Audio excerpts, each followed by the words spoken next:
Welcome to the Hmong Peeps Show, the one and only show that brings you ordinary people sharing extraordinary insights. Well, maybe. Here is your host, Chew Effin Lee. Hey, what's going on, everybody? This is Chew. It's 2015. Happy New Year to everybody. I hope you guys had a fun and exciting New Year's Eve party.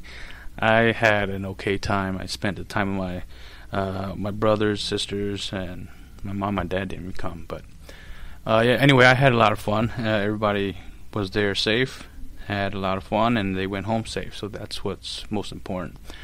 But I wanted to open up the show by apologizing to you guys because I mentioned in my last video, not video, but podcast show, that I was going to start doing video podcast. And I did do that with the ghost hunting friends, but YouTube is having some technical glitches at this time where users cannot upload videos for some reason. So I hope they get that glitch fixed soon.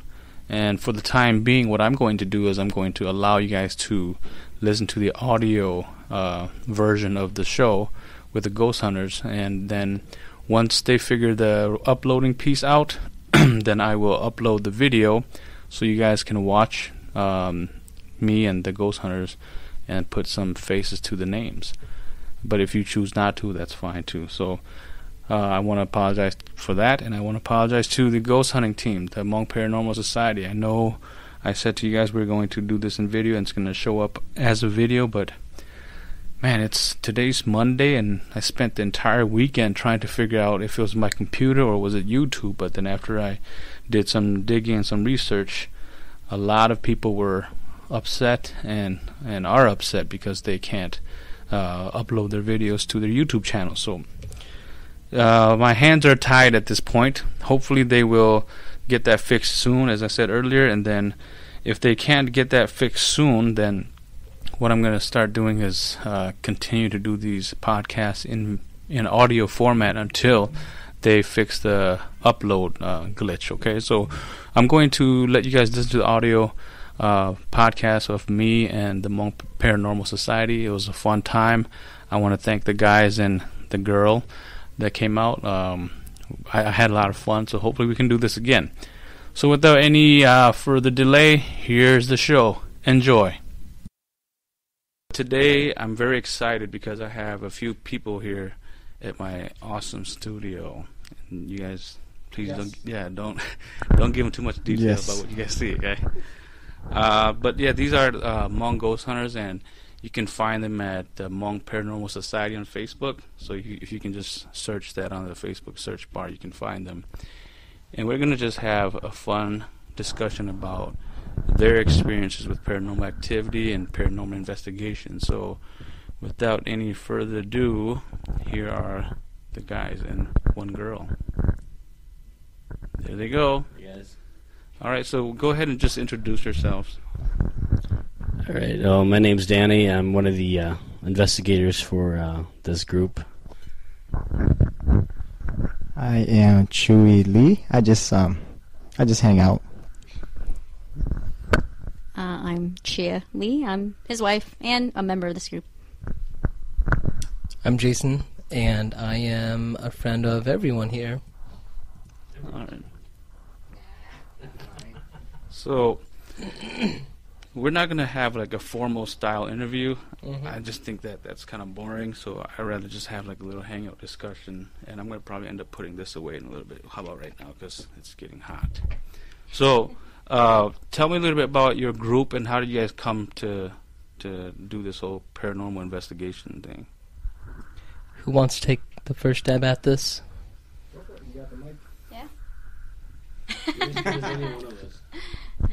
So I think a lot of us came together because we share a strong interest in anything paranormal, right? Ghost, from a religious, cultural perspective. Yeah, so I mean we all share the same interests. A lot of us are friends from other so I met Danny a few years back through fishing. Mm-hmm. And Chewy and Chia, I've always known them since Connecticut. We all came here from Connecticut, so I've known them through a number of other friends. Okay.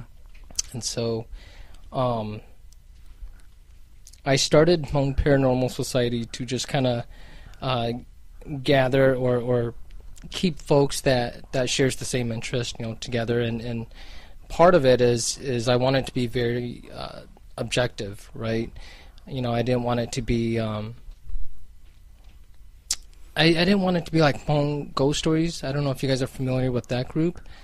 I wanted this to be a little more interactive, a little more subjective to kind of the things that we talk about, the stories that are shared in there, are more so on the investigation side, or just ask questions. I want people to ask questions. This isn't this is the story, this is how it goes, everyone shut up. Right? Okay. So I don't know. You guys have anything to say? Well, I mean, a lot of what we kind of, we all have this shared interest. So we started out having a kind of a ghost stories night.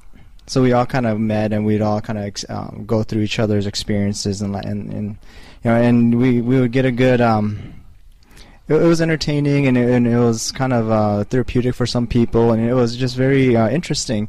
Hearing the extent of everyone's experiences. We met with, friends of, girlfriends and girlfriends of friends, and a lot of different people, and they had some really interesting stories. And so we all kind of bonded in that experience there. And when an opportunity came up for us to actually go and sit down and investigate this place, we kind of took advantage of it, and we, just got a bunch of stuff together, and we went and tried to see what we could see and record what we could record, and just try to feel it out and see how it went. And it was actually very educational for us, and it was really it was a really awesome experience, and we've kind of tried to take that and move it on to the next step. So we've been looking for more and more opportunities, so as things come up and people find out, and people invite us, then we kind of go and see what happens with it. But a lot of this starts from the simple fact that we all experience paranormal stuff.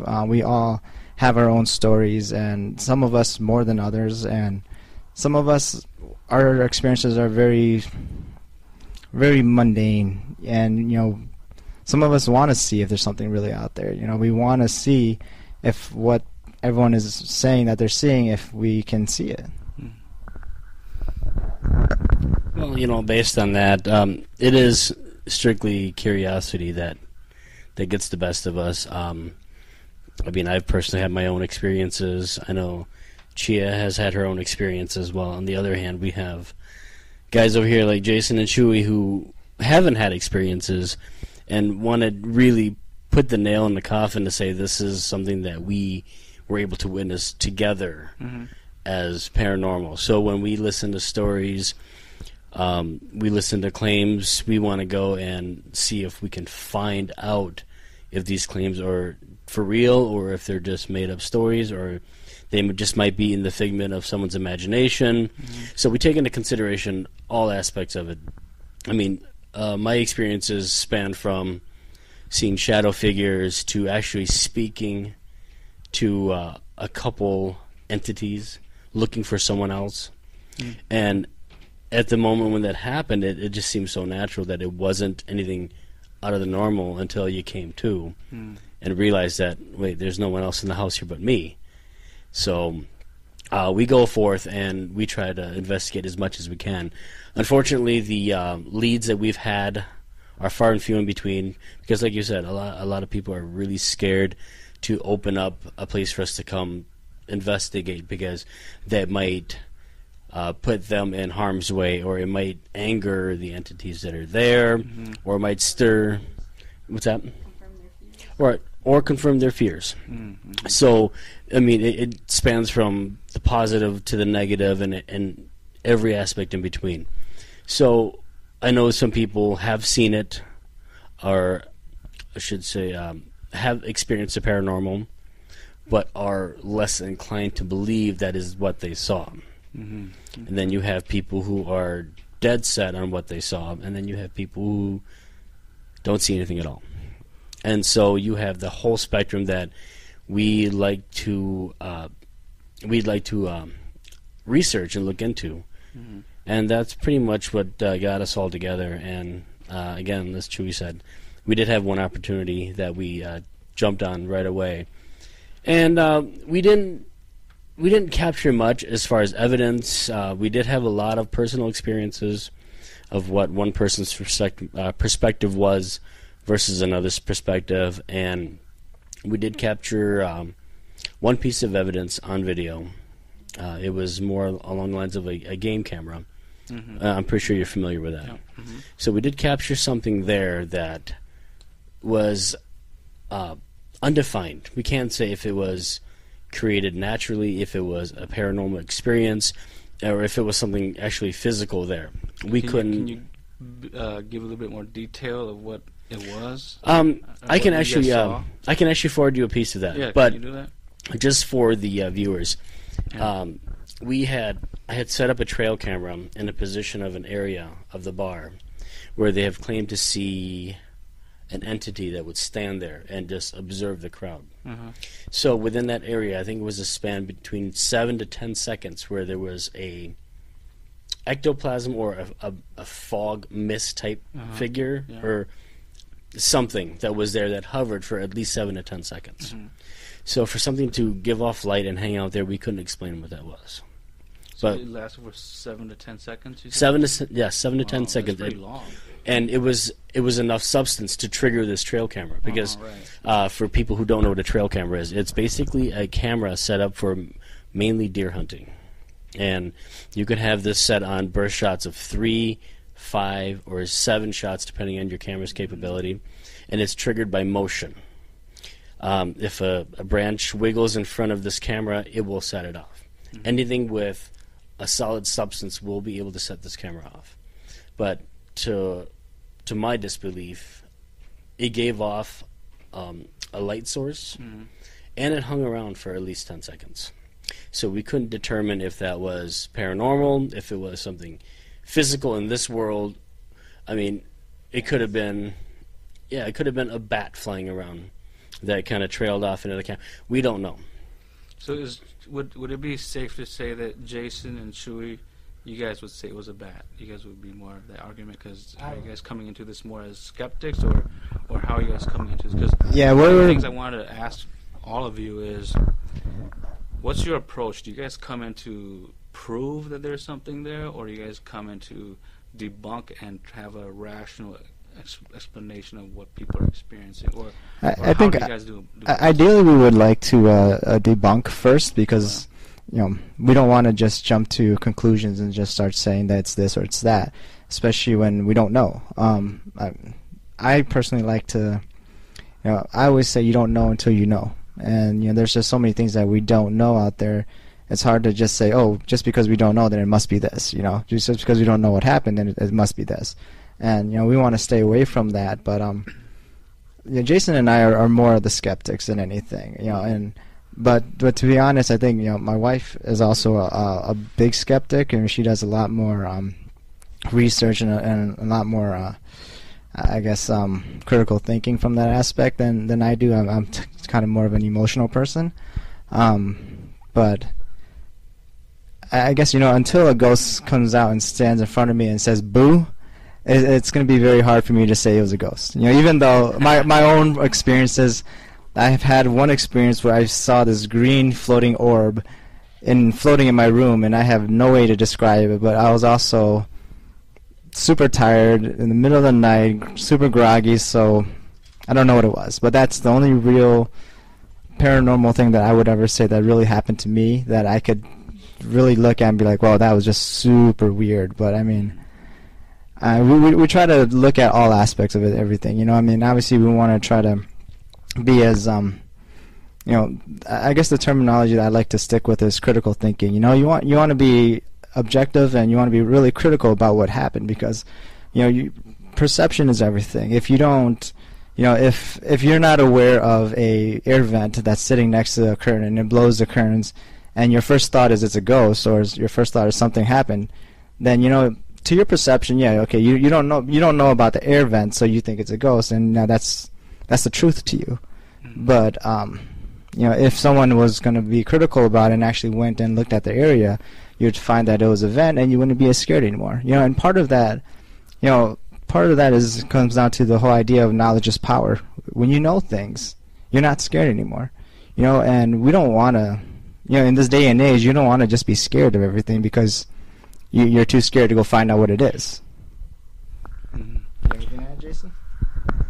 On the flip side to what Chewy just said, there's also the power of belief, right? So whatever you believe in, that's your reality. That's your perception. Nothing can change that. Right. So that's another thing that I would like to see the community just kind of be more aware of is, that the things you're taught, growing up from a cultural perspective, that's, you don't have to believe in that. You can ask questions, and I think, I don't mean to trail off a bit here, but, I think growing up in a cultural environment, that's within the Hmong community, asking questions is almost like a taboo. You don't ask questions. Mm-hmm. Things are the way they are because they are. Shut up. Mm-hmm. Right? So, back to the us being skeptics, in my opinion, everything is guilty till proven innocent, right? He gave a great example. A lot of people are too trigger happy. They jump the gun and they come to conclusions immediately. Oh my God, what could explain that? That's got to be a ghost. If we can't explain it, it's paranormal. I disagree. If you can't explain it, then it's inconclusive. That's where the story ends until it resurfaces again. I think that's a fair approach to many things. If you don't know what it is, you don't know what it is. So, speaking on that, so my previous podcast, I was talking about universal phenomenon, paranormal phenomenon. So, I want to challenge you to see what your thoughts are on this, you and Chewy, because you guys are the skeptics here. So, universal paranormal phenomenon to me, are such things as shadow figures. People from all over the world report seeing shadow figures. We talk about sleep paralysis like machuo, right? Mm-hmm. That's a universal phenomenon. It just doesn't happen to one culture or one subculture. I even mentioned UFOs. It's a worldwide phenomenon. People from all over the world report seeing objects in the sky, even Bigfoot. Mm-hmm. And then let's just talk about like deceased people who family members, spirits that they see the spirit come back to visit them. Again, that's a universal phenomenon. So, do we really need, or what's your opinion as far as like, should we give merit to those type of activities, phenomenon, or is there a more scientific approach or explanation, even though it's a universal phenomenon? Because, for example, somebody that lives in the Amazon jungle who might report seeing a spirit of a loved one that has passed. I mean, and then here's me living in America, so I saw my grandfather's spirit come back. We've never communicated to even share or give each other that idea that, hey, spirits come back from the dead or the other side to see us. What do you have to say about that, or what's your thoughts on it? So I think that the number one thing that we can agree on is, we're all humans. Obviously, regardless of race, region, continent, we're all humans, right? I think we're very susceptible to a lot of these things. Now, from a science perspective, I don't think science has made any claims saying, "Oh, we know what it is. We know what these phenomenons are." I think they've made theories based on supporting data, supporting evidence, right? But theories are not saying that, "Oh, these are facts." Agreed? Right? Theories are saying maybe X is the way it is because of XYZ over here. It's not like in religion where it's like, oh my God, no, this is it. This is absolutely the answer. Shut up, don't ask questions. That's just the way it is. You know what I'm saying? Yeah, but the science tend to make people who experience paranormal activity look loony. Absolutely. You agree? No, that's a fair discussion. Where I think that guy looks. You look loony. like a Wolverine, dude. They found Bigfoot, really. Yeah, and We don't need science. yeah, and that's an interesting discussion, and that kind of goes down a rabbit hole to where you look on the flip side of traditional folks or more cultural people. It's the opposite, right? Instead of treating these people as they're a bunch of loonies, they're crazy, lock them up. Instead, we worship them or we cherish them, saying, "Oh my God, you're gifted. You're gifted. You're spiritual. Do what you got to do. So I think it's an interesting aspect of from both sides. I don't think I really have a strong opinion there. Some of you might. I don't think that you're looking at science as it's meant to be looked at. I think that science is totally objective. I think you can use it to your advantage if you want. Science is just pure data. You can utilize it however you want to utilize it. That's how science has worked through the histories. Scientists create an atom bomb, but guess who uses it for good or bad, right? The politicians, not the scientists. So it really just comes down to how you want to use that data, whether you want to support your findings or whether you want to debunk your findings. I think that we all experience the same things because we're all human. We're all made out of the same things. There was an experiment done a while back where they could recreate the image of an alien, like a gray, right? So basically, a large head, big eyes, small slit mouth. Now they can recreate that in different people with the right environment, with the right controlled environment. They can create that hallucination with many different people from many different aspects in many different walks of life. So now, mind you, it's a smaller control group, but you can get different people from different walks of life to see the same thing. And what that really says is that because we all are made of the same thing, physically we're all made of the same stuff. We're all just meat, right? Our brains are made out of the same things. We, of course, and our personal experience are going to be very similar because we only surround ourselves with similar surroundings. We all live in houses. We all live, we all eat similar foods. So because we have, it's still a home of some type, right. So because we all have very similar surroundings, of course, our hallucinations, if you want to call it that, or whatever that we may see. have families, Right. So because we all have very similar experiences, we're all going to see similar things. If our, and I don't want to offend anybody, but if your brain is not, say, when you get drunk, if you drink alcohol, your brain's going to, not work right? Let's just use this for lack of a better term. That your brain's not going to work right, and you're gonna see things, or you're going to not see things right. You're in an altered state or whatever. You're gonna see the same thing somebody else is gonna see when they're drunk. If you're drunk, you feel the same way somebody else when they're drunk. It's because our anatomies are the same, because we're the same.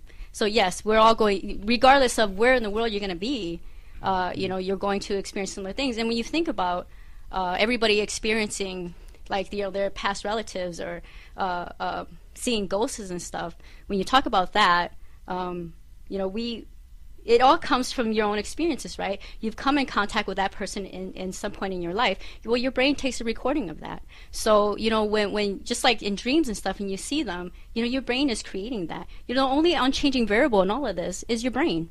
Your brain is what creates your reality. So anything that you see, whether it be a past relative or whatever, that's coming out of you because you've come in contact with that at some point, or even there are studies so bold to say that some of that is genetically carried over, so that you can have memories of your great grandparents that you've never met because of their genetics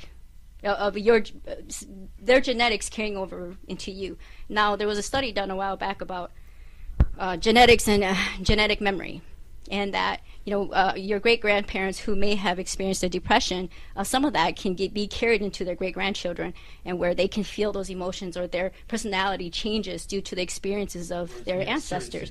Right. So a lot of that can be carried genetically over as well. Now, when you have all these different variables and you think about all of that, then you can't be so firm as to say that it's this, it's completely this, and with absolutely no evidence, being very ignorant of all of these variables, that if you if you look around the internet, if you look at studies, if you subscribe to certain scientific magazines but even there are valid publications of valid studies that you can look at, and it's not even about just trying to disprove anyone. It's really just comes down to widening your perspective, widening your knowledge, so that you know what's going on out there.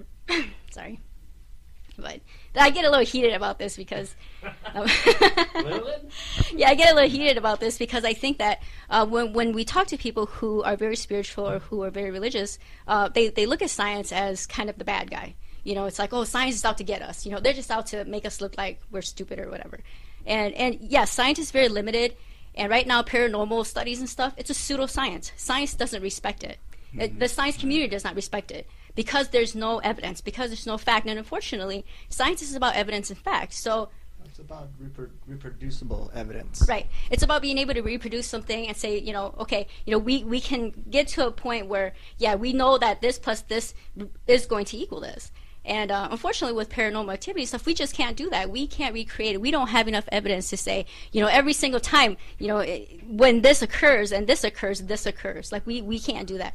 And I think in this whole group, I think I'm pretty, I don't know. I kind of have a sixth sense of sorts, right? I dream about things that haven't happened yet. I get feelings when we're in places that are known to be haunted or whatever like that. So I think out of this group, I'm probably the most sensitive, but I'm also the most scientifically minded. So to me, I look at it from a completely different perspective, even though I myself is enveloped in this this bubble of, oh shit, something happened and I can't explain it. I have to look outside of myself and say, okay, what are the possibilities that it isn't a ghost or it isn't paranormal or whatever, So I have to do that. But like I said, I get kind of heated about this kind of stuff because, like I said, I big science person. So and I read a lot on it, and when somebody makes a blanket statement about it, like I said, to me, I feel like science is made to be a bad guy when it really isn't. And I think the science can be used to your advantage if you really wanted to. If you can find the evidence, bam, you can prove your point. If you're like, oh, I know it's a ghost. Okay, well, get some evidence. Use a science methodology and give us some evidence, and bam, your claim is now a fact. What more power could you have, right? To use the science methodology to make you the person who's speaking the truth. How big would that be, just to nail it down and say, yes, this is right. a ghost? Right.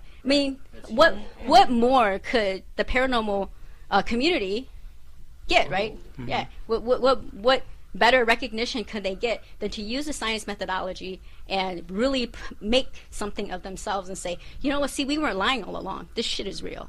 Right. Yeah. I think I've seen a lot of ghost hunting shows on TV, which in my mind, from how I understand it, is they've already collected enough evidence to say, yes, spirits are real.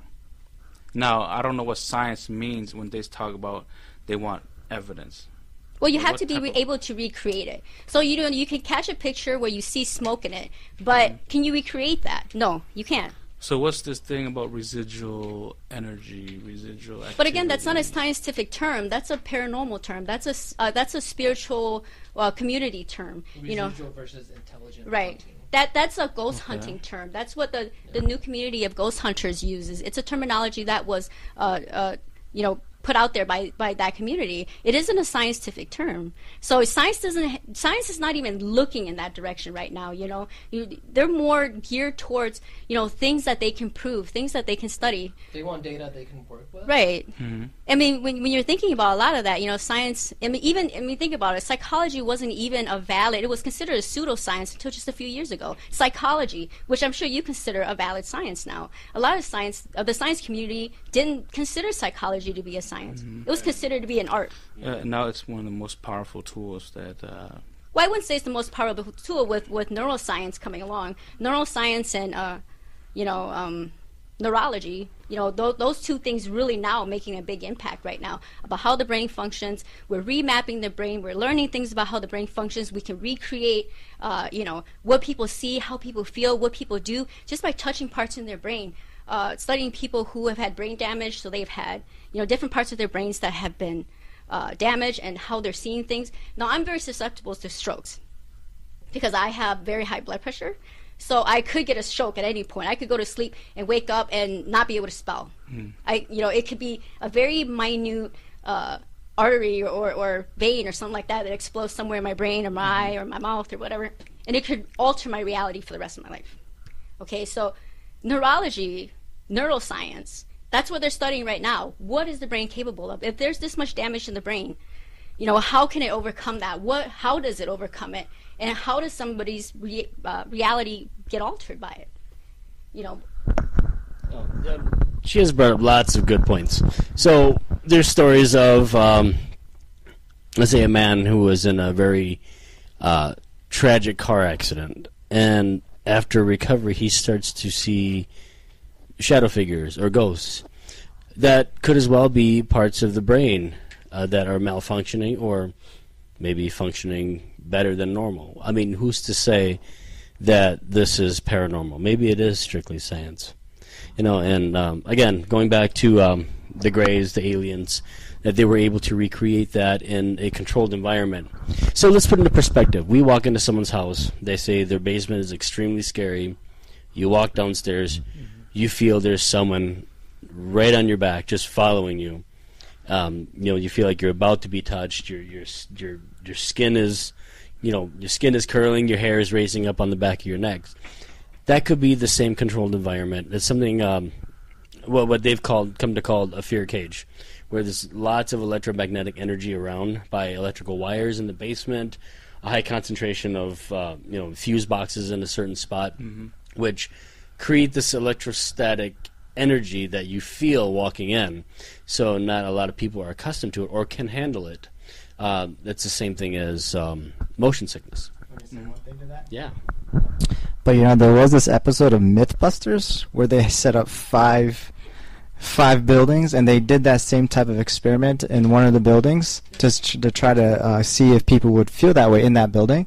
And after they had all the people go through it, that building was actually not even considered one of the creepiest buildings.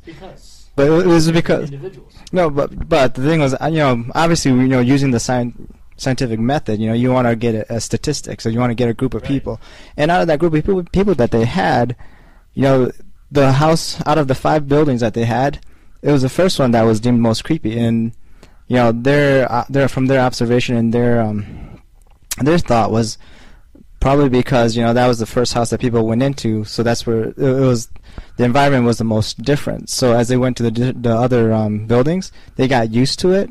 So then all that electromagnetic activity and all that other stuff didn't have the same effect, even though we all know that in this field that's one of the things that people like to rule blame feeling creepy on. So I mean, I found that kind of interesting that kind of like a total opposite of was one of the things that we all kind of believe in with that electromagnetic force that's out there. That's true.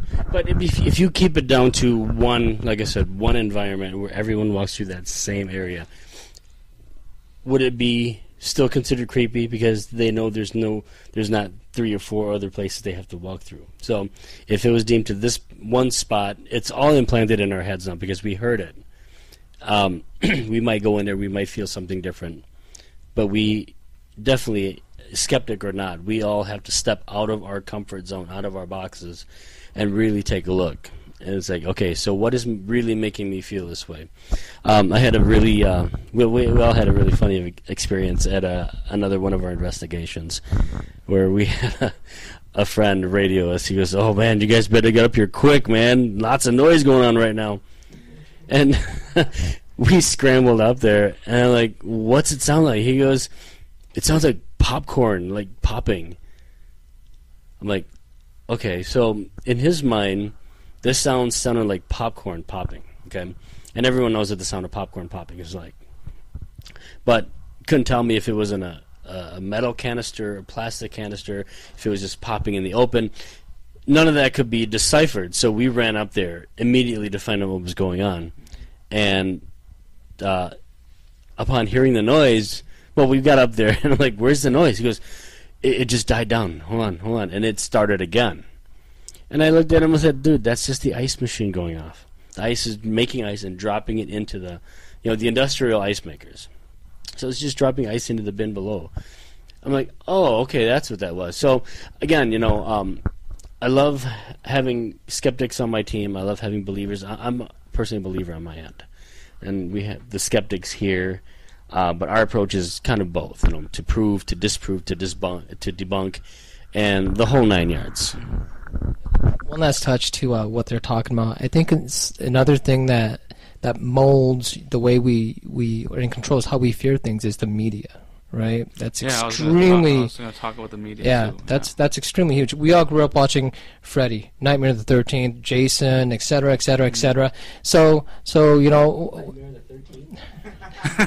Friday the 13th, Nightmare on Elm Street. You grew up with a different childhood. I think so. Yeah, I was watching C-rated independent movies. Okay.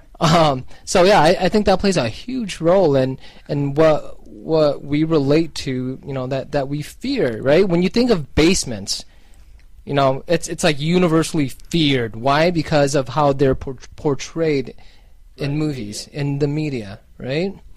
And there's so many examples to it too. And I think an awesome experiment would be to take a child, never expose them to any horror movies whatsoever, and see what their life would be like, right? Like, yeah, why don't you go into that basement first? Sure. Why should I be afraid?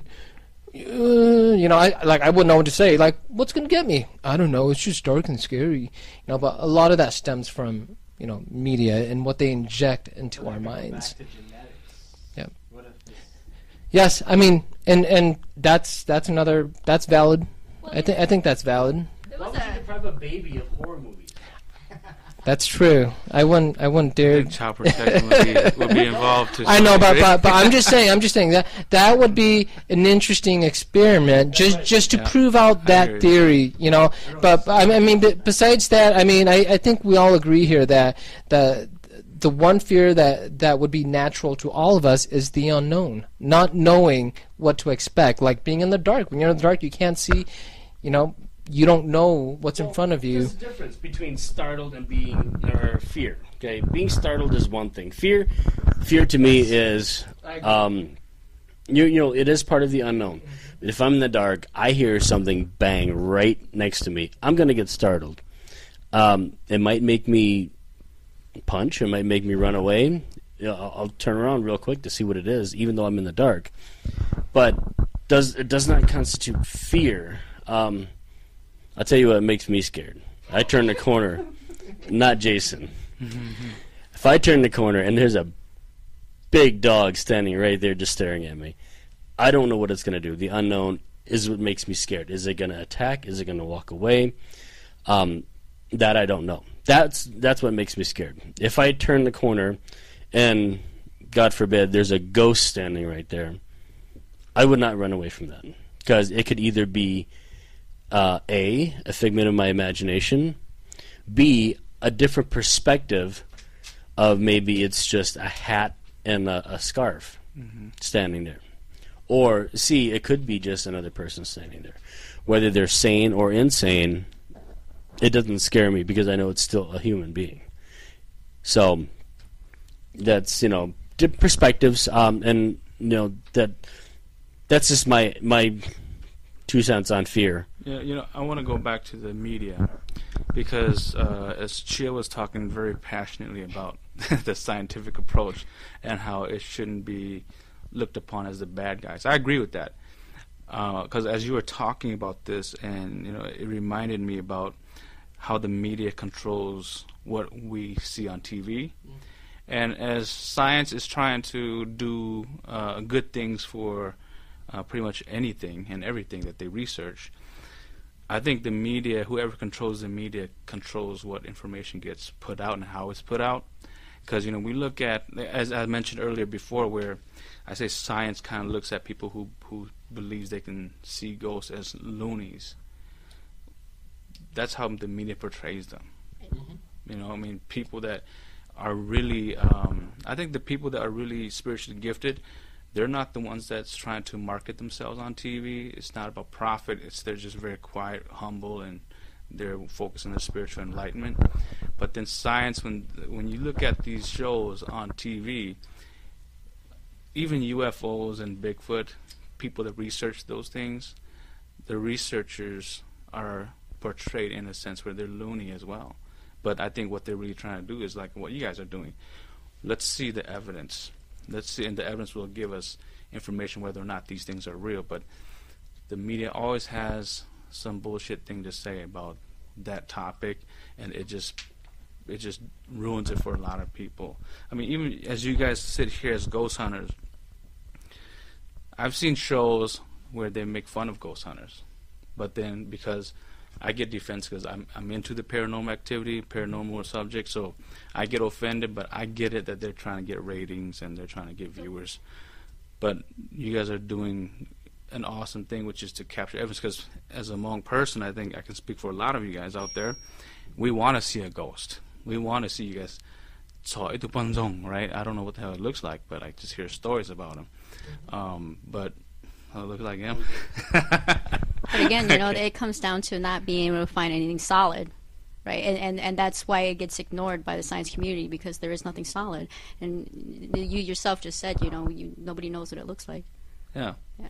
And we just hear about it. And I did see one of the videos where they were making fun of ghost hunters. The Hmong guys, right? No, this is actually on mainstream. Okay, I saw a bunch of Hmong guys do this too. Okay. And I want to say I want my 5 minutes of my life back, because that was a joke. It wasn't even funny. After I got halfway through, I'm like, oh man, I thought this is the real deal. They actually caught some sort of evidence, but no, based on that, no, a lot of people do make fun of it, and So do we. yeah, we have fun. We have fun with this. Obviously, as you guys are seeing tonight, we're really having fun with this. It's nothing that we would seriously take to heart and be super offended, saying, "Well, I don't care what you believe because I see what I see." I'm trying to find my lost baby. I thought the other day. No. Serious, man. No, but I mean, like I said, I've seen stuff. They call bullshit on me all the time, which it's all in good fun. But we got cards ready. Bullshit. Yeah. And I'm surprised you didn't bring your bullshit button. But no, I mean, we had our ghost stories bonfire night. We've gone through our stories, and of course, it raises questions. It raises lots of different things. No, it always spurs into discussion, which is great about the Ghost Stories Bonfire. So when you contacted me about this podcast, I for one was ecstatic about doing this, because I think the Hmong community needs to open up a little more and be less afraid of what might be out there to get them. Okay. And continuing on from that, and that's something that I struggle with. I struggle with seeing the community in this day and age still ask very primitive questions, that relate to folklores and old wives' tales, per se. For example, if I'm pregnant, I can't be on the lake, right? Because I'll lose my baby. It's like, which era did you grow up in? Yeah, well, except minus him. Happened to him. Is that what happened? Remember, you were only 3 months pregnant at the time. He likes lakes too. Yeah, but does that make sense, or kind of like, you can't point at the moon, you're gonna get a cut behind your ear, or whatever version story you heard. I've done that many times You pointed at the moon many times to disprove to people that His ears only got larger. Yeah, my ears only got bigger. Well, actually, this one is fake. I did both pointing at the moon. So there's just so many things that what.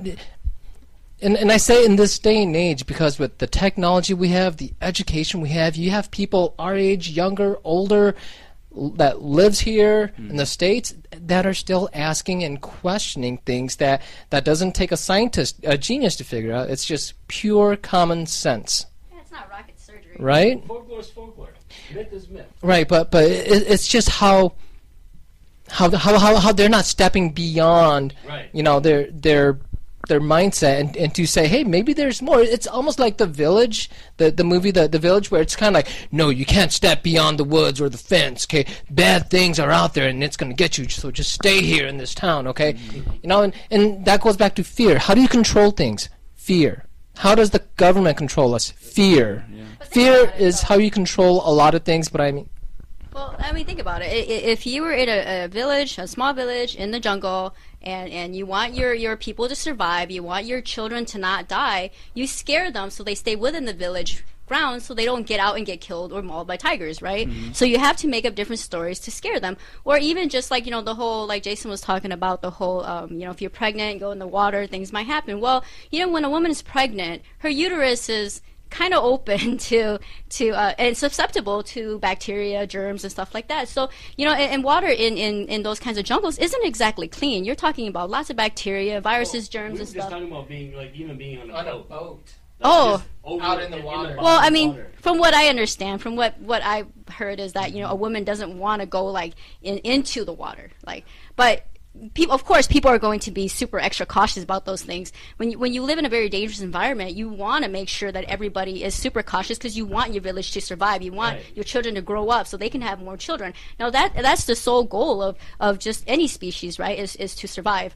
And so that's where a lot of that fear comes from, is you got to scare them into being safe. So do you think that's where most of the Hmong folklore came from? Oh, of course. I think it of course. originated right. Yeah. I mean, most likely did. There was an article. The fun zone and all the stuff traveling around the outskirts of the... Don't forget the infamous dragon. Oh, the dragons. I mentioned the Jas. Did you guys hear about the one at Phelan Lake? Yes, well, that's notorious. Don't know what you're talking about. He's not Hmong enough. Oh. Yeah, I mean...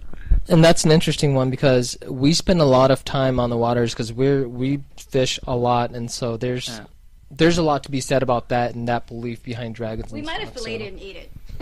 we did eat a lot of fish we didn't know anything about. But yeah, I mean, a lot of that obviously has roots in something that was true. Mm-hmm. And like I said, if you think about it logically, it makes sense. I mean, like I said, so far as, you know, a woman going to the water and losing her baby, like I said, you know, when a woman is pregnant, you know, her body is susceptible to bacterial infections and stuff like that, that could cause her to lose the baby. And that happened a lot. Mm-hmm. And so, you know, it was a way to scare women so that they didn't lose children. Because don't even go on a boat. Just stay away from water, period. Well, right, because if you're in a boat, you're going to be stepping in water, am I right? Or fall in by accident. Right, exactly. And so you want to take the best precautions that you can so that, you know, your species survives, or your village survives, or the women and children in your village survive. Don't eat fish you don't know. Well, just like how, you know, certain religions, you can't eat pork. Now, back in the old days, we didn't have a fridge, so pork went bad. And when people ate pork, they got sick and they died. And so a lot of that, you know, a lot of all of that comes from, you know, just trying to keep ourselves safe, you know. Yeah. Well, I want to ask you guys a little bit about the houses or the places that you guys have investigated and the ones you have not, and which places you guys want to investigate. And I think a lot of folks out there would want to ask you guys, and you guys probably been asked this before, Hmong funeral homes. Have you guys been granted access to it? Have you guys ever thought about? We've spoken about it a lot, but I don't think anyone here has actually taken the initiative to get a hold of someone. I mean, it's their business, and I just don't see a lot of them, like the owners. They're privately owned. I don't see them being receptive to something like this. But we would love to do it. But we would love to do it. You know, and before, good topic, story of my life. Oh, I got this haunted place. Give me the address. I'll get back to you. Mm-hmm. And I never hear back from them. That's the typical pattern we get. Is people can talk a lot, but when you say let's go there, no, crickets. That's all we hear. And have you guys ever had any? I'm sure you guys have been to the Hmong funeral homes here. Have you guys had any type of paranormal experiences there? Any of you guys? Well, heard about any? Yes. Yeah, we've heard of plenty. Yeah, I heard. I'll tell you a story in a little bit about that. Yeah. Oh, nice. Great. No, we've heard of plenty. There's one in particular that I really want to go to, but they've banned all Hmong activity there, and it's the one in Minneapolis. I'm pretty sure you know which one that is. No, I don't think so. The one by the North Projects? I think so. Okay. That one used to allow a lot of Hmong people to do their rituals there, and the story goes the caretaker that night heard a loud thump, and he saw the dead guy dragging his own coffin across the floor. Okay. That was the final. That was the final line they drew no with more. Hmong people doing rituals there. So Hmong people aren't allowed to rent that place anymore, and okay. that is actually one of the places I've heard lots of activity at, and I do want to get in there. Mm-hmm. But again, I don't think they're going to be receptive to, a bunch of guys like us and gals going in, just spend the night there, not knowing what we're really about, or saying, "Oh, paranormal, that's hogwash," Mm-hmm. and denying the truth just because they don't want us hanging out, making things worse, or confirming their beliefs or what they saw. Well, Jason mentioned earlier about these establishments are business, right? They're for profit, and do you guys think that if you guys are, do you think maybe the owners don't want you to go because it might hurt their business, or Potentially. Yeah. I think there's it depends on what type of business, because that can actually have an adverse effect, a positive effect, where it can drive traffic sometimes, as opposed to decreasing traffic. traffic is in business, right? Yes. Yeah, I would imagine that it could go either way. Yeah, I agree with you. Yeah, it could go. I could see how some people will want to use that place for their rituals versus some people are going to say, "Oh my gosh, it's been confirmed, it's haunted. We're not going to go there." Or if it's like paranormal stuff, that's a fat today. It's kind of the thing. In this day and age. So, I mean, if you say, "Oh, it's haunted," you will get a number of folks knocking on your door. Well, I mean, I don't know if you guys watch enough ghost shows, but a lot of the recent ghost shows have been where places want to confirm that it's haunted, because then they get more visitors. They can charge more per room because now they got an actual ghost team that can confirm that there's actually a haunting there. Yeah, so maybe we could throw a little thing out if the Hmong funeral home owners, if you're watching this, yeah, get in touch with these guys, all right? Well, I feel like it's so taboo in the Hmong environment. Yeah. In the Hmong community. It's like, no, we don't want that here. Well, like one of my recent posts, the guy's like, "Oh, you don't want to mess around with that stuff, because then we're going to be doing jingle bells for you later on." It's like, well, really, we're not just a bunch of thrill seekers that are just poking our heads into places we don't know or we're not familiar with. We've all had our experiences. We've all had our interests, and we've actually done our research. We're very well versed in what we're after, which is the unknown. We're after the unknown, essentially. To prove, to disprove, whatnot. But again, based on the businesses where it could have a positive or negative effect to the business, like hotels, great, they can charge more money because this place, yes, it's haunted. People are going to come and spend the night there. People are going to pay the money. While if it's a grocery store or a bar, to say that it's haunted, people might not show up because, I don't want anything following me home. So can I jump on that? Yeah. You said something following you home. So out of all the investigations you guys have done, has there been ever a situation where you felt like something followed you home? Well, I have that. And anyone else? No. Okay. Unfortunately.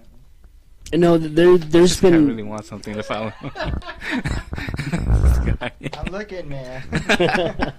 Looking for my baby. Yeah, go ahead, Danny. No, there's been months where I have strange things that occur in my apartment, and it's not always the same. Again, there's only very few times I've actually seen them, by, a dead straight stare. I mean, I've seen them that way. Most of things have been more peripheral vision, where you look and it's gone. You think you see something poking out from on the corner, you look and it's gone. I've seen many different things, and I think that, again, we were talking earlier, we have, I have classifications for some of these guys, my own personal classifications. So you have the followers that tend to follow you home.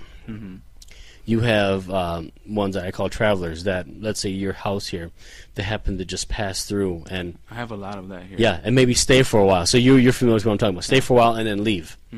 And then you have inhabitants that actually lived here before you came here, or decided to make it their home and stay. So so these are the three classifications that I personally made up for myself. They're not the typical standards, but this is just what I call them. I've had followers to where they would increase in their activities as the days went by. because they found it comfortable. I have two little boys, and the first experiences were just hearing noises from the downstairs area. I tried to videotape it. I tried to catch the door opening. I didn't see anything until I saw imprints of 2 footsteps upstairs now by the couch where they normally sit and play. So once I caught that imprint, someone asked, well, you sure they're not your kids? Well, yeah, they're bigger than my kids' footprints, but they're smaller than mine. So they're in the in-between, because these kids are 3 and 5. So you're going to have someone, I would say, between the ages of like 8 and 12 standing there, because that's the size of the foot that I would see. It scared them to a point, but eventually I told them, if you're not paying rent here, you got to leave. So they left. And then other things would follow, or other things, maybe travelers would come in. I used to see these little white figures about this tall, like hop around the couch and stuff, run around the entire building. Kind of like you would see, like, mice running around from the corner of your eyes. That would be these figures. They stuck on me for about a week or so, but they left. It doesn't bother me. I haven't had anything major affect me as far as a possession or something that wants to do harm to me. And I think that goes down to your personal frame of mind. I believe that if you're a weak-spirited person, you're prone to more attacks than anything else. But if you're a strong-willed person, you see that less, and you don't fear it as much. So you give them no fuel to work off of. Okay. But I did listen to your podcast about dark shadows and things following you home, and I thought, well, if they're spirits, can't they just walk in the door without having to follow you home or having you open the door? Because a lot of people base things on, oh, someone knocked on the door, you open it, or there's no one there, you just let it in, right? Well, couldn't they just walk in by themselves? Yeah, of course. Right. Some of them can. You talked about the travelers, right? Yeah, they walk in freely. Yeah, they can come in as much as as frequent as they want. But I think, based on what some of the spiritually gifted people I've talked to, some of them do have certain rituals that they implement to protect their house. And my perspective is like you guys said, if you believe in it strong enough, it'll work out for your benefit, and I've seen it happen with people that I encounter, where if they have that faith, and faith, I've seen science research on it, where there's the the sugar pill, what do they call that thing again? Yeah, you're right, it is a sugar pill, yeah. So they pretend to give somebody the pill, and then I can't remember the. Yeah, and then they eat it, and then they think it's that's medicine. Called a sugar pill, though. Yeah, right.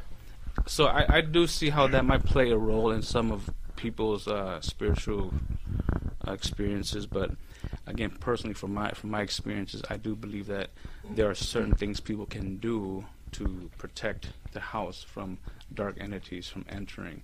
But then I also believe that there are certain entities out there who are much stronger than your average entity, who wouldn't give a shit about peppers hanging on your door or and they don't care about that stuff. They can still do harm. But yeah, so the placebo effect, exactly. Yeah, that's what I was trying to look for. Yeah, so go back to school. I think that plays such a huge role in everything, especially in the spiritual / the religious world. Faith? No, the placebo effect. Placebo? Because, Okay. you will convince yourself that something's going to happen or something's there, and your mind will do everything it can in its power to make that become a reality to you. It's like they say about us ghost hunters, if you will it enough to see it, you will see something. And that's kind of like all in your head. Look at this guy. I've tried every time. I must not be willing enough. No, but you're going to get what you're after. That's pretty much what the same thing. I've gotten many, many threats in my lifetime from family, from personal friends and outsiders. Like you better watch yourself. And it's been well over 10 years now. There's been for a few years I pretty much lived by myself, slept by myself or alone at night and stuff. And I was just like, every night it's like, this is it. I'm gonna see something. It's gonna come get me. And that day still hasn't came. So when you talk about you get threats, like people cursing you, wanting No, you to get hurt? threats. Just threats as in like, Chu, be careful what you wish for. Oh, okay. So just stupid little threats like that. Nothing serious, but it's just like, just careful. So it's kind of like story of my life. Be that 2000th guy to say that to me. Right. Big deal. Life goes on. Mm-hmm. Yeah, I've had the same thing too. People like, just really be careful what you ask for. I'm like, I just asked to see one. Well, you might get more than that, and I'm like, well, it's not what I asked for. I just asked to see one, and I've been saying that for years too, and I've been, I guess I'm content, seeing what I've seen so far. Okay. The most interaction I've had was, it was in the form of a Hmong woman and a Hmong man, really old, but they were skinny. They were maybe 12 inches wide, and they stood all the way up to the ceiling. Damn. And this was when I'd have to say this is right around 10:30, 11 in the morning. Mm-hmm. So I worked late. I came home at about 8 in the morning, fell asleep on the couch, and I heard, I was kind of stirred by bickering. I heard like an old man and old woman bickering in Hmong. Mm-hmm. And they're like, "Oh, you talk to him." The man's like, no, you talk to him. The woman's like, they're just back and forth. Like, in no, English? why don't you talk to him? In Hmong. Oh, okay. In Hmong. And so I felt a subtle tap on my foot. And that's what woke me up. So I'm groggy. I'm still kind of sleepy. And I look and I see these two slim characters standing right at the foot of the couch. Mm-hmm. And in Hmong, the woman was like, nudged the guy. And she goes, in Hmong, she goes, where's that little girl that lives here? Yeah, say it wrong. It's gonna cost you money. Okay. Okay, so as as the experience happened, they're bickering. It's like, and the old man's like, no, so they tap me on the foot, and the woman goes, hey, and I said, I don't know, go check the bedroom, because that's the two girls that rented from me were off in the bedrooms. And she just turned around and left, and the guy all of a sudden, like, he was like, oh yeah, she walked behind him, so he followed her, and he goes, yeah, niti unyana, and he said she owed the money. So they walked up to the bedroom. Now, long story short, when this gal moved in, she wasn't feeling good. She felt kind of sick. Her grandma was a shaman, and she did a little ritual to bring her spirit to her new home, saying, this is your new home, got to plead, follow your body to your new place. Well, shortly after she did that ritual, this is when I started noticing that she was homeless. Mm-hmm. She would come in and drop off a check for rent and be gone for the rest of the month. She would never even come home.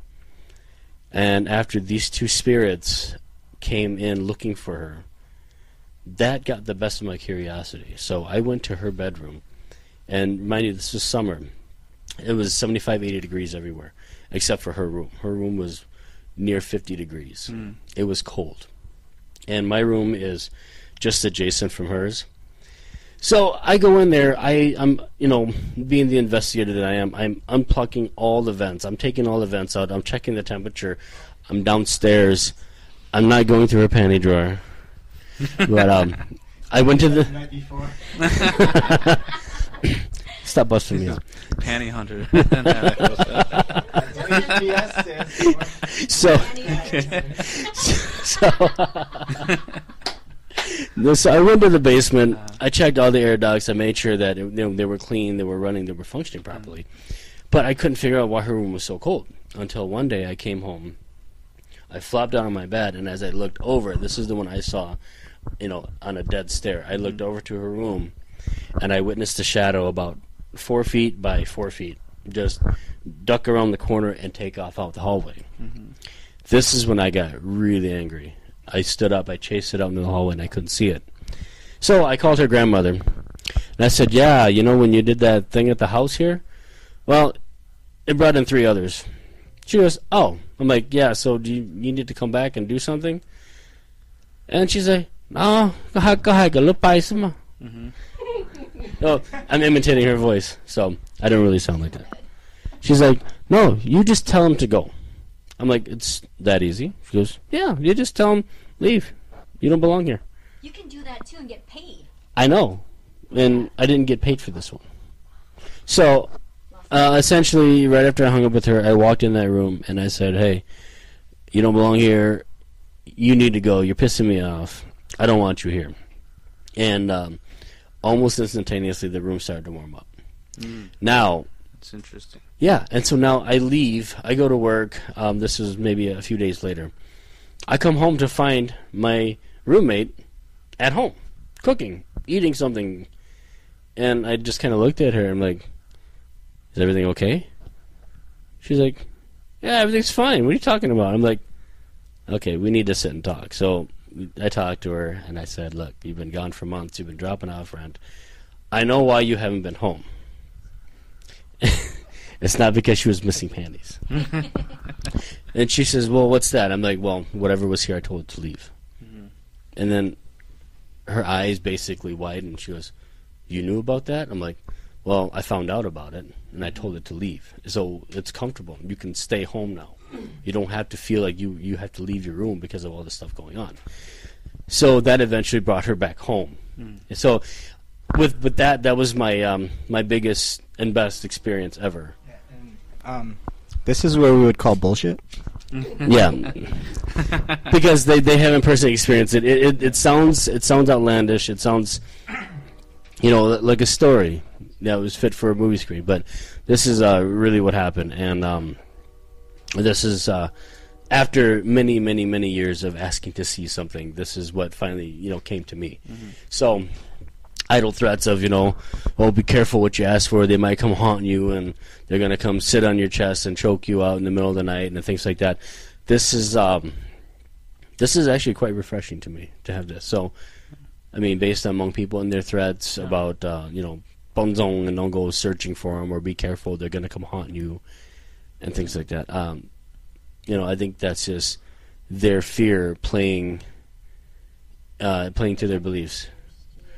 Projecting their fears to me, because that's what they don't want to have happen to themselves. Okay, so as far as like protection, do you guys believe in spiritual protection before you guys go into any investigation? And I guess before you answer that question, I would like to just ask, what's your religious affiliation? Like, are you guys Christians, shamans, atheists? So if you guys don't mind, I'd like to just go around. Okay, well, I guess I have the mic, so I'll start. Like, you guys have a choice. I was raised Christian, but I lost my faith many, many, many years ago. I haven't gone towards the shaman side either, so I don't know what you call it, atheism or agnostic maybe, because I do believe there is a greater power and there's a greater evil, because like a battery, there's the positive poles and the negative poles. Without either one of those, the world wouldn't spin. So that's where my beliefs are up until this date. And what's the other question? Background and protection. Like protection. You go into investigations and you have like a ritual saying. I don't. I don't. With you. In this case, I don't believe in personal protection, because I think if you go in with something, protecting yourself, whatever it is out there may find it as a threat and try to break through that barrier, or they might see that you might have a fear that you're trying to hide. So I personally don't protect myself. I go in as I am. If you approach me and you find no threat, or you find you can't threaten me, they're just going to walk away.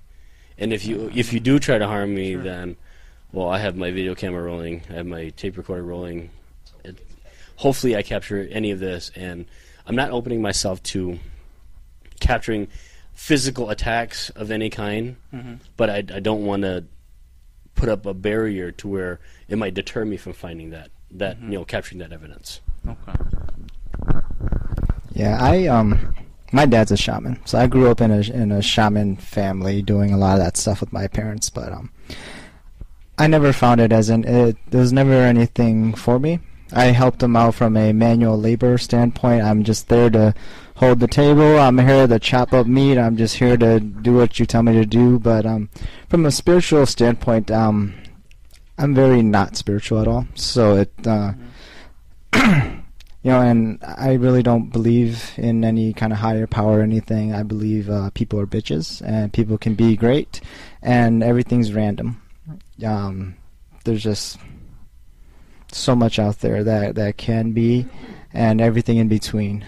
So in terms of protecting myself or anything like that, it would be hypocritical for me to have something when I believe nothing's there.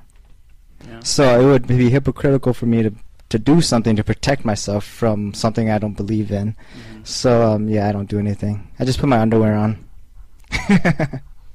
That's only That's few and far in between What kind of belief is that he that? puts his underwear on. It'd be hippopotamus if you put on your underwear with spring. Hippopotamuses don't wear underwear, so if he wouldn't be hippopotamus of Can you him. prove it? It's Yes, a skin underwear. It's a skin underwear. it's a onesie. They're all wearing onesies. That's good. Anyways, I would say I recognize most with atheism. I grew up in a very my dad he wasn't a shaman, but he was very religious in the Hmong religion, of course. So I grew up surrounded by that, and my dad is still a proponent of that. So religious people don't come knocking on my dad's door; he will put you in your place. But I know as you grow older and you start to expand your horizons and you read up about things and you expand your knowledge, things that you take things that start making sense to you and you keep those. But and the same with Chewy, because I don't now a lot of people may have a preconceived notion of what atheism means, and it's probably not what you think it means. It just means that you don't believe in theistic gods. I can't say that I don't believe that ghosts don't exist, at least not to me, I believe in quantum physics and multiverses and string theory and all of that stuff. So, a lot of that stuff comes into play when you think about this. And even a lot of that stuff now is not taken seriously by the science community, but it's out there, and if you read up on stuff like that, or if you know about stuff like that, there's some stuff that come pretty close to explaining ghosts and people's perception of spirits and UFOs and just stuff like that in general. So, I can't sit here and say that I don't believe in any of that or that none of that exists. I mean, if you're science-minded, you're just open-minded. If you are science-minded, you just sit here and go, okay, I'm susceptible to anything. If you can give me enough evidence, I'll believe you. And if I can't prove to you enough, and you can prove me wrong, then I'll believe you. That's what science is all about. It's about just being completely open-minded and saying, okay, I'm not saying nothing exists, and I'm not saying everything exists. I'm just saying, show me, and if you can convince me, then you have someone who believes you. So I'm more like that. But so far as I said, my atheistic views, that doesn't really have anything really to do with how I feel about the paranormal or ghosts and spirits and all of that stuff. Protect yourself from Chewy. 911. Changes. Yeah, I don't like Chewy said, because I don't when you're growing up in a household where your parents are shamans and stuff, they tell you all sorts of stuff, but you don't really pay that much attention to it, and at some point you start making up your own how you feel the world is and stuff like that. So, I honestly, if something really wanted to hurt you, I don't think that there's anything really that you can do to protect yourself. And Jiu-jitsu. that's if something is physical enough for you to make contact with it. You never know. Right, you never know, exactly. And that encompasses the entire paranormal community, is you never know. You just don't know. And I think it's really arrogant to say that you know. Even people in the paranormal community where they can say for sure that it's this or for sure that it's that, they don't know. That's a fact. And no one knows. No one knows for a fact. Right. So, I mean, yes, there could be experiences where people feel like, okay, this has worked for me in the past, so we can try this again and see if this works again, and maybe it works for them again, or whatever the case may be. So, there's that, of course, but for somebody to say with complete commitment that they know, like that, there's just no such thing to me. Science, like I said, science is. The science community and the science methodology and everything like that has nothing to say with, when they know it's because they've already observed it so many times and they can go ahead and recreate, or it just you don't have to be a rocket scientist to put two things together and say, okay, that makes sense, and there's that certainty there, yes.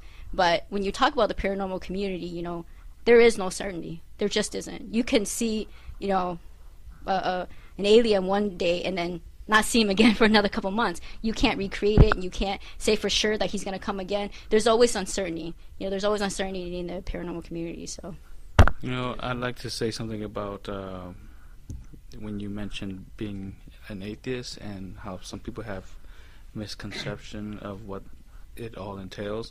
I think atheism, I like to say it like this: Christianity is not bad. Christians are bad. Shamanism is not bad. Shamans are bad. Atheism is not bad. Some atheists are bad. And science is not bad. Scientists are bad. Right. You know what I mean? So, like I said, people are bitches. Yeah, people can be bitches, and you can't control that. Well, we always say, and I have this view with races, with gender, with anything. When people start to be very specific about a particular group, it's like, no, anybody can be an asshole, and anybody can be the best person that you'll ever meet in your entire life, and it doesn't matter what race, what creed, what gender. There's assholes out there, and there are good people out there. Absolutely, agreed. Then there's Danny's. And then there's my type of people. Right? Then there's the Danny's of the world. So nothing glorious. I grew up in a traditional Hmong household into my late teens or early 20s. Well, first off, I was never really a practitioner of anything within the Hmong culture. But as a young adult, I started thinking, maybe I'm more of a or I like the agnostic view, where I think there's something out there. I believe there's something out there, but I'm not going to claim, what it is, right? So, as I got older, and nope, I'm good. Thank you. It's a water break. It's right behind you. Oh. Yep, there's two of them. Yep, I think I'm. Or sure, I'll take another one. Soon I'll just be swimming in Thank you. bottles. So you were saying, Jason? So I think as I got older, you start to see a lot more. I mean, just based on my observations, you start to connect the dots. With technology, with everything, you start to connect the dots on what's going on around the world globally and stuff. And quit doing all this selective hearing, selective seeing. I only see what I want to see. I only hear what I want to see. The world is glorious. It's beautiful. It's all peace and lovey, hubby, whatever you want to call it. When you start to kind of branch out and see what the rest of the world looks like outside of your little hole, it's a cruel world. Mm-hmm. There's people getting their heads chopped up left and right as we speak.